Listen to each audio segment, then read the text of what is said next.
Hey guys, welcome back to the channel. In today's video, I'll be showing you how to change Grab payment method to cash. So let's get started.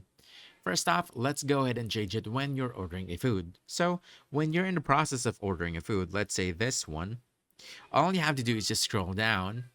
And from here, you can select payment details, select see all, scroll down a bit, and from here, you can already see an option to change it to cash.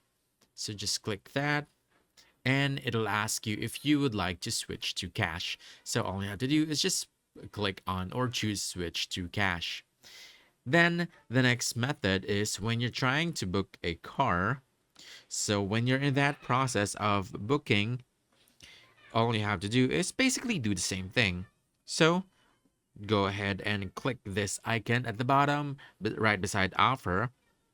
And from here, you'll also see the option to change your payment method to cash. So do the same thing. Click this and choose switch to cash. And that's it. Now you know how to change your Grab payment method to cash. So if you found this helpful, don't forget to hit that like button, subscribe for more quick guides, and I'll see you in the next one. Thanks.